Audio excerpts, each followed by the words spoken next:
So what's going on, guys? DIY Dan here again, and this is another episode of Day to Day Around the House. In this video I had my AC condensing fan motor take a crap, therefore my AC quit working, and of course this happened at the beginning of summer in Phoenix, Arizona, so it was over 100, so I had to try and do a temporary repair to get me by until I could get the parts.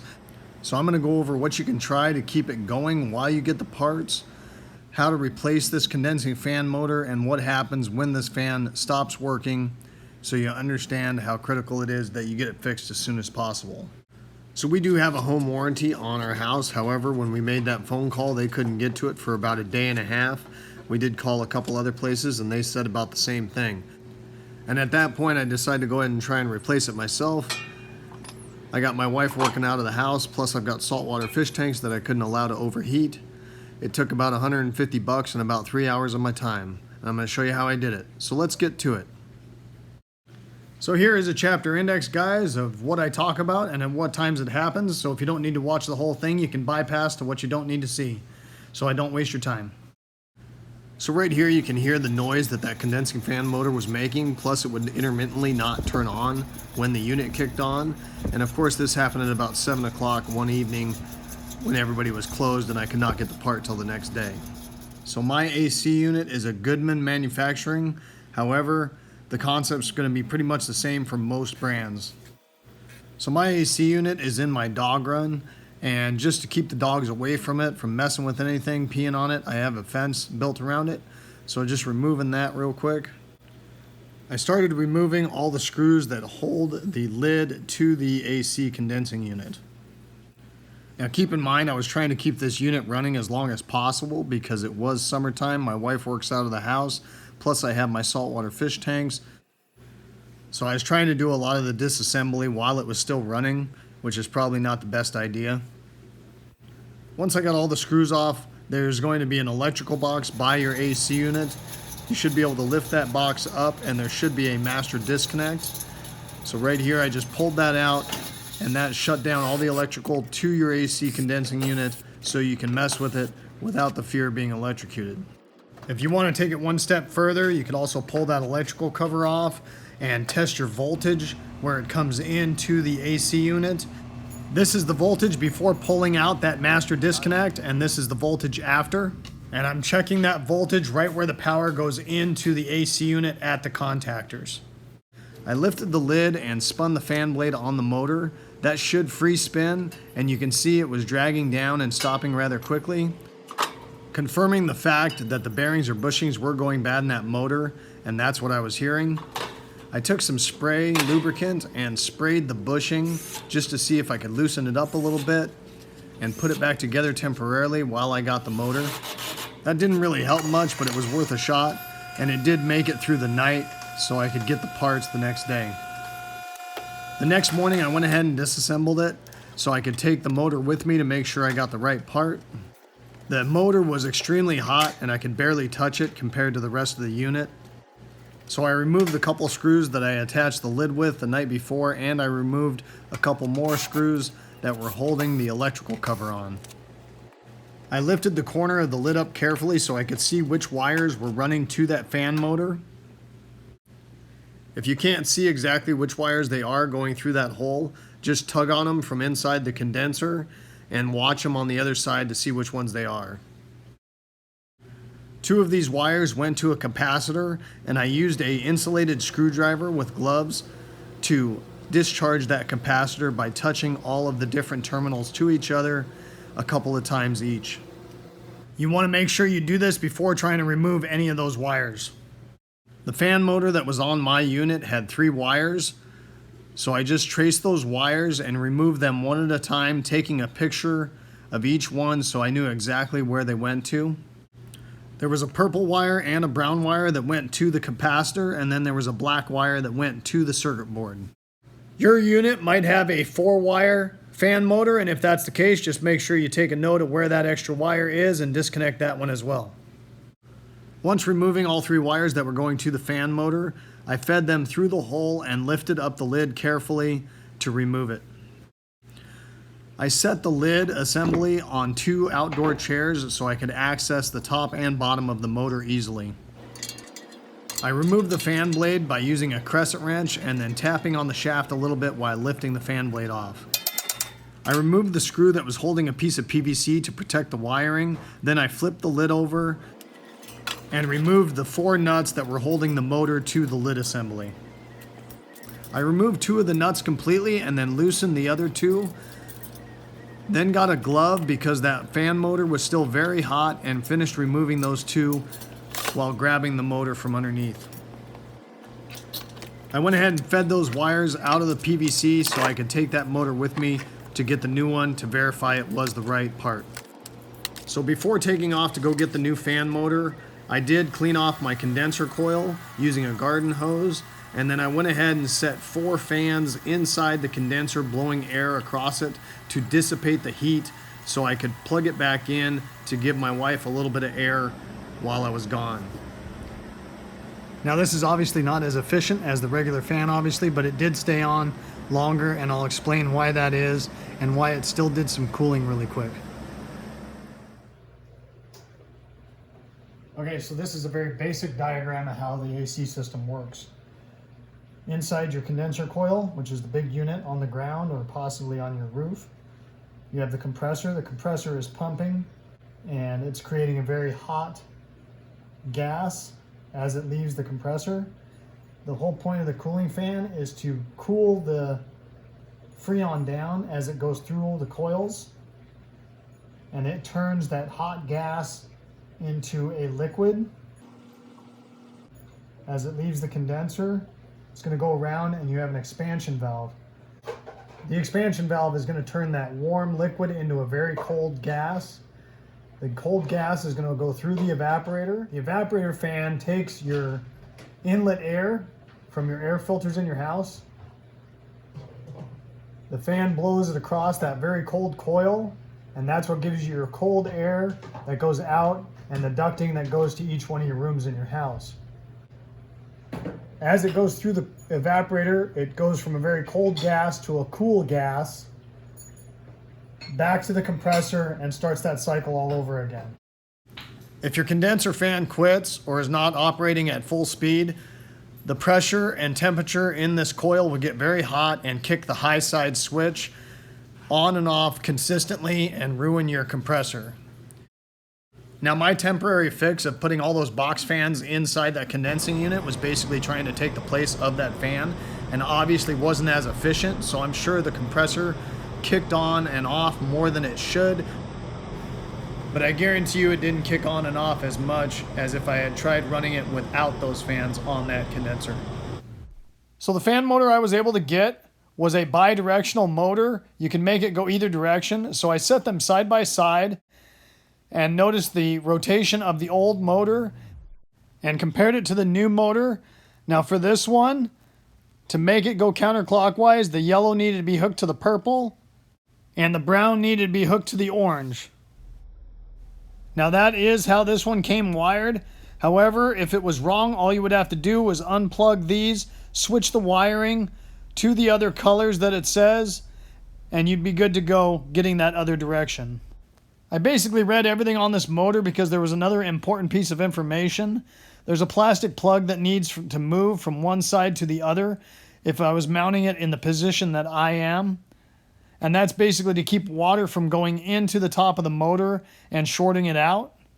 So basically I just removed that plug from the shaft side and put it on the other end of the motor.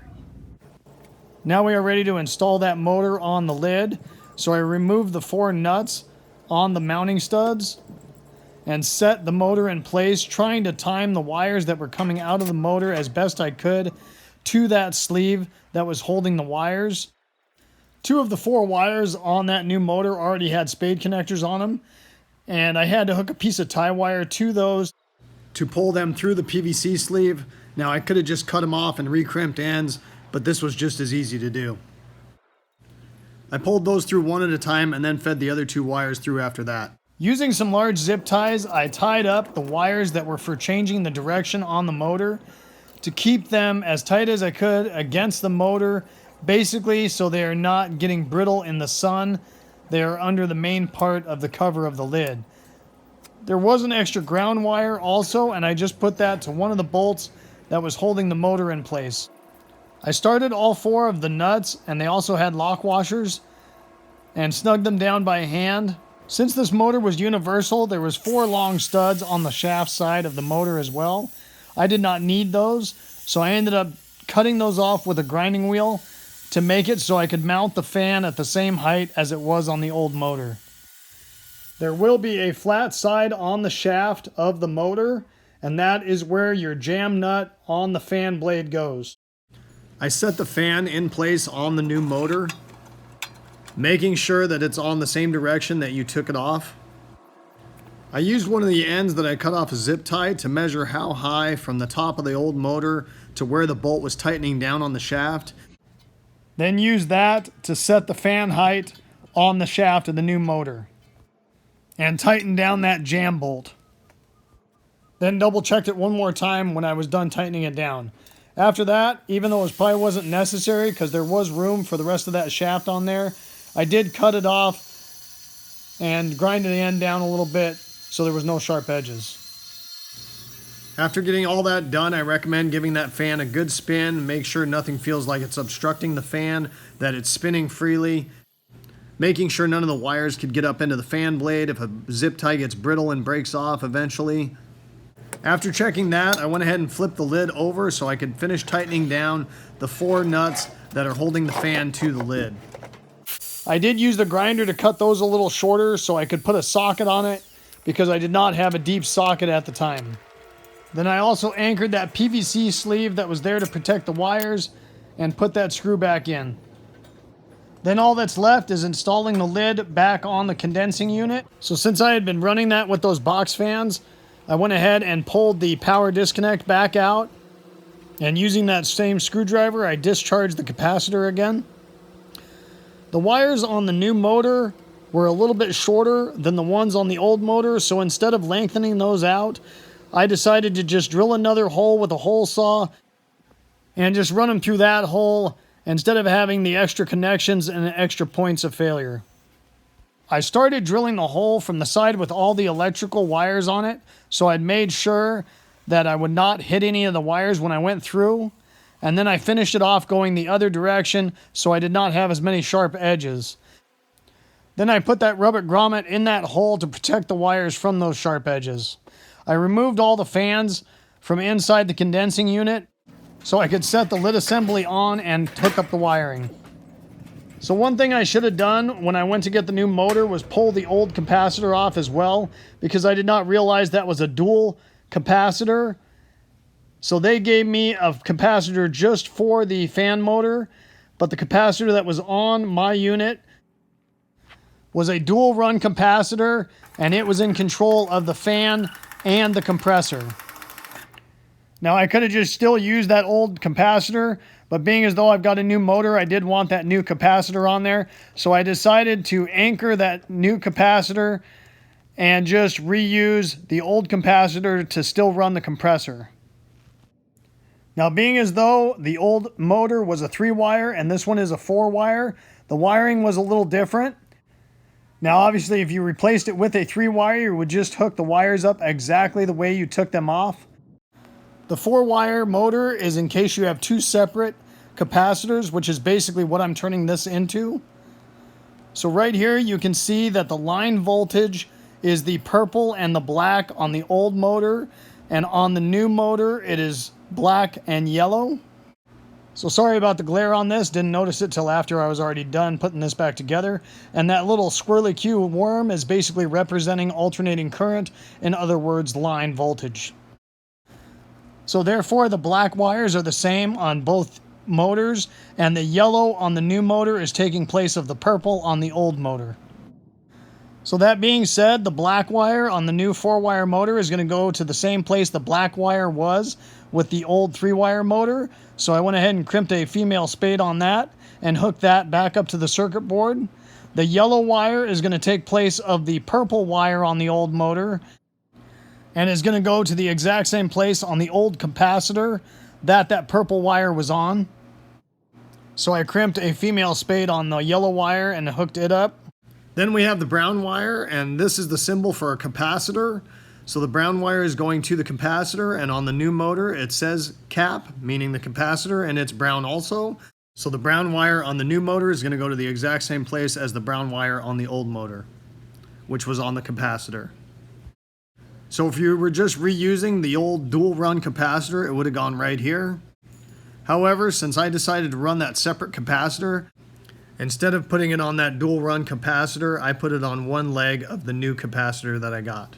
So on a 4-wire motor, the brown with white wire is actually going to the exact same place in the motor as the yellow wire. And therefore, I just took that brown with white wire and put it to the other leg of the new capacitor that I got, basically powering the second capacitor. Now, before I realized that the brown with white was going to the exact same place as that yellow wire, I had actually made a jumper and ran that from the new capacitor down to where the yellow wire is on the old capacitor, basically supplying the voltage to the capacitor that way. And then I taped off that brown with white wire and just zip tied it up. Once I realized that brown and white does the exact same thing, that's when I switched it over and eliminated that jumper wire. One other quick side note, guys, you'll notice each one of these on this 2-pole capacitor, it has 4 spades on each pole. Just so you're aware, it does not matter which spade you use, they are all going to the exact same thing on each pole. It also does not matter which wire goes on what side of a 2-pole capacitor. However, on a 3-pole, obviously it does matter and it should be labeled. And since I was no longer going to be using that 1 pole on that dual run capacitor, I did put a female spade on that and then put a wire and butt connected it to itself, electrical taped it up so it was well insulated. And that's about all there is to it, guys. After I got those hooked up, I went ahead and tidied up the wiring with some zip ties, put the electrical cover back on. There is a wiring diagram on the back side of that electrical cover in case you need to look at that. And then went ahead and put all the screws back on the lid, securing the lid to the condensing unit. When tightening down little screws like this, I like to use my drill so I can set the torque setting very low so I don't strip out any of the holes while it's tightening them down. I put my fence back up around it and then plugged in my power disconnect, and everything was working correctly and nice and quiet. Hopefully you guys enjoyed this video and it gave you some good information. If so, make sure you hit that like button and subscribe to my channel if you haven't already. I'd really appreciate it. The whole concept of my channel is to give you guys the most information in the least amount of time as possible so I don't waste your time and save you money by doing it yourselves. Hope to see you next time. Have a good one. Later.